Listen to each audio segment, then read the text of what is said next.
Price the lord, hallelujah. ಪ್ರೇಷಿತರ ಕಾರ್ಯಕಲಾಪ 16ನೇ ಅಧ್ಯಾಯ 14ನೇ ವಾಕ್ಯ. ನಮ್ಮ ಬೋಧನೆಯನ್ನು ಕೇಳಿದ ಆ ಮಹಿಳೆಯರಲ್ಲಿ ಲಿಡಿಯಾ ಎಂಬುವಳು ಒಬ್ಬಳು. ಈಕೆ ತುವಾತೈರ ಎಂಬ ಊರಿನವಳು, ಪೇಟೆ ಪೀತಾಂಬರಗಳ ವ್ಯಾಪಾರಿ ಹಾಗೂ ದೈವ ಭಕ್ತೆ.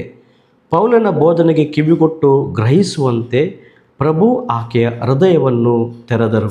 ಯೇಸು ಕ್ರಿಸ್ತರಲ್ಲಿ ನನ್ನಾತ್ಮೀಯ ಸಹೋದರ ಮತ್ತು ಸಹೋದರಿಯರೇ, ಲಿಡಿಯಳು ಶ್ರೀಮಂತ ಮತ್ತು ಪ್ರಭಾವಶಾಲಿ ವ್ಯಾಪಾರಿಯಾಗಿದ್ದಳು.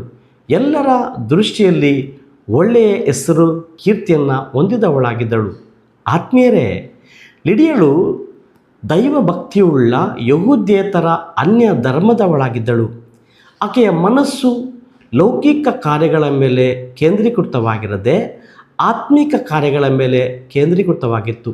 ಆದುದರಿಂದ ಯೇಸು ಪೌಲನು ಬೋಧಿಸುತ್ತಿದ್ದ ದೇವರ ವಾಕ್ಯವನ್ನು ಗ್ರಹಿಸುವಂತೆ ಆಕೆಯ ಹೃದಯವನ್ನು ತೆರೆದರು. ಆಗ ಯೇಸುವನ್ನು ಪ್ರಭು ರಕ್ಷಕರೆಂದು ವಿಶ್ವಾಸಿಸಿ ಆಕೆ ಮತ್ತು ಆಕೆಯ ಮನೆಯವರೆಲ್ಲರೂ ದೀಕ್ಷಾಸ್ನಾನವನ್ನು ಪಡೆದುಕೊಂಡರು. ಲಿಡಿಯಳು ಪೌಲ ಮತ್ತು ಆತನ ಸಹಚರರಿಗೆ ತನ್ನ ಮನೆಯನ್ನು ತೆರೆದುಕೊಟ್ಟಳು. ಆ ಮನೆ ಫಿಲಿಪಿಯಲ್ಲಿ ಮೊದಲ ಕ್ರೈಸ್ತ ಧರ್ಮಸಭೆಗೆ ನೆಲೆಯಾಯಿತು.